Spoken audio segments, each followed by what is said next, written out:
All of humanity's problems stem from man's inability to sit in a room alone. You know the feeling, probably. You want to sit down and work on the thing that you actually really care about.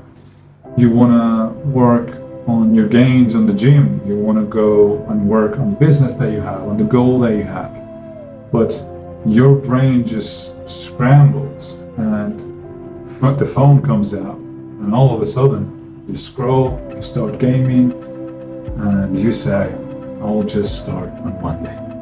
And if we don't dig ourselves out of this, it just keeps getting worse.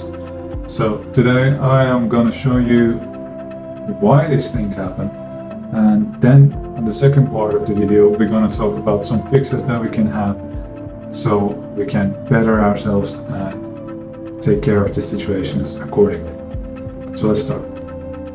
So the part one is why this is happening, and we are going to talk about dopamine. So most people get this wrong. Most people think that dopamine means pleasure. Most people think that it means feeling good.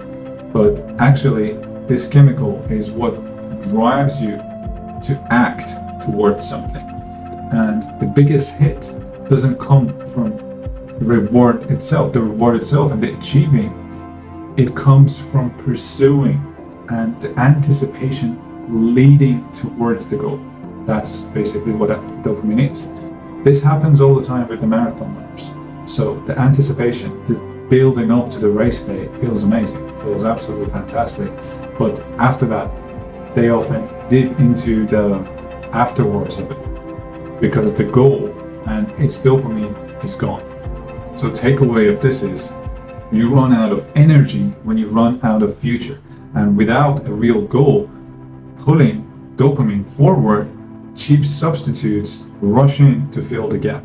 And these cheap substitutes are things like alcohol, which is artificial fun, junk food, which is artificial food, drugs, which are artificial happiness, video games, which are artificial progress, and porn, which is artificial sex, and social media, which is artificial connection. There was a study done on two groups of rats. So the researchers gave rats a lever for food and water. So the first group used it and survived just fine. But the second group had the lever wired to trigger a dopamine hit directly in their brain. So after a while, they just stopped eating and drinking altogether. They died chasing the hit instead of meeting their needs. And that's just the modern world today. Netflix does it for you. It just goes to the next episode by itself. Your reels have autoplay. Uber Eats means you don't even have to get up to get food. So we're slowly turning into just that second group of rats. So I want you to picture a baseline, because dopamine has a baseline, and you may not believe it, but it resets every day. But we're going to talk about that later. So imagine this baseline. Every time you do something highly stimulating, it could be drinking, gaming, scrolling, it could be porn, these spike you way above the baseline. And then the worst part is they crash back way below the baseline. So the higher it goes, the worse the crash is, the more you go down. So that's when you get into that hole under the baseline. That's when you feel tired and unmotivated and foggy all of a sudden. So natural dopamine, which is the real progress, the real goals that you have, these spike gently and taper off. It doesn't leave a crater behind. And your phone is a delivery mechanism. Author Anna Lemks calls it the modern day hypodermic needle. An average person checks their phone around 150 times a day. The total screen times across devices runs up to 7 hours a day. So there's also a quantity problem, not just quality. Because in one scrolling session, you might swing between a Warzone gameplay, then to a heartwarming rescue dog story, and then to something absolutely absurd. you go through dozens of emotions and contexts in a matter of minutes. And that kind of overstimulation can desensitize you just the way chronic exposure to trauma does with PTSD. And then you go numb. And because social media platforms surface the most extreme 1 in a million moments constantly, your sense of normal gets completely distorted. So in the book of Dopamine Nation from Anna Lemke, she mentions pleasure and pain sit on an inverse seesaw. So basically things that feel good short term, like drinking and scrolling and junk food, cost you more pain after. On the contrary, things that feel painful short term, like exercising, like meditating, like sitting with boredom, they would pay you back later. So I want to give you one example for each of these, which I want to start with something as simple as scrolling through social media before bed. It's low effort, very easy, and it's really entertaining, but it would worsen your quality of sleep and it would give you that morning grogginess. And on the other hand, the short-term pain that can actually pay you back later would be something like cold showers, which is really unpleasant and you don't really want to do it to start with, but it would give you some energy, it would give you some clarity, and it would give you a mood lift for the next few hours. So now we're moving to part 2, and we're going to cover 3 things that actually work. Number 1, get bored on purpose. So there was a research done on a group of people, and they put these people in a room with absolutely nothing to do, except they gave them a button, and whenever they pressed this button, it would deliver an electric shock. And the majority of those people, especially men, chose to shock themselves instead of sit there and do nothing. So every few hours, they got up and they chose to press the button. So what boredom does is that it activates your brain's default mode network. This thing activates during rest. Whenever, for example, you're taking a shower, you're in a walk, you're in meditation. It's where your best ideas come from. For example, Newton was sitting bored under a tree when the apple fell on his head, and now I have to deal with physics homework for the rest of our lives.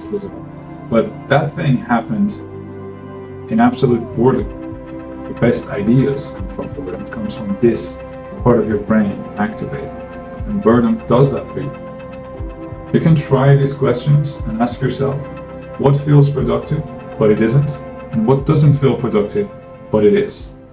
For example, you're waiting on a line or waiting for someone and you have a spare 10 minutes and you go on your social media and you start scrolling.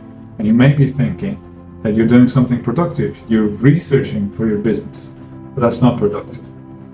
On the other hand, a 60-minute walk or a 90-minute walk without your phone could feel like it's not productive and just wasting your time. But it actually is, and it puts you in that state of boredom that we just talked about, which can help you a lot with bringing on new ideas for your business or for whatever you want to do. Number 2 is resensitize. I'm not telling you to go detox and go completely monk mode, but try to bring down your baseline so that normal life feels good again. Take an honest audit and ask yourself this: what is your single biggest dopamine drain? What is that one thing? And then cut that one thing for 30 days and see who you are without. The point is having a better relationship with that one thing. And I'm going to give you a warning. You got to be really careful to not replace another addiction, maybe another thing, with that specific thing that you cut out. For example, if you quit smoking for 30 days, don't replace it with overeating. If you quit scrolling, don't replace it with gaming. You have to be really cautious with this, because the point is to have a better relationship with that one thing, not a new addiction in its place. So number 3 is trade pain with pleasure, or hormesis. Hormesis is the study of how intentional short-term pain produces longer-term pleasure. For example, ice baths, or the second half of a run, or pushing through a workout that you didn't want to do. So if overindulgence pushes you towards the pain later, then deliberately choosing pain now will push you toward the pleasure later. Just like the saying goes, hard things, easy life, easy things, hard life.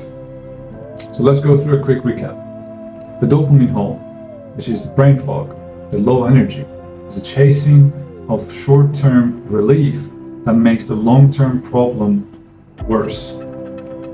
The second thing, your phone is a delivery mechanism, it's a delivery needle. The modern world is built to keep you spiking and crashing. And fixes, the first one was let yourself be bored. The second one, cut your single biggest dopamine drain for 30 days without replacing it. And the third one, choose short-term pain, which was the hormesis, to buy long-term motivation. I want to thank you for giving me your attention. Hope you learned something from this video. Hope you enjoyed it. If you did, please like or subscribe or all of these things. And I'll see you in the next one. Peace.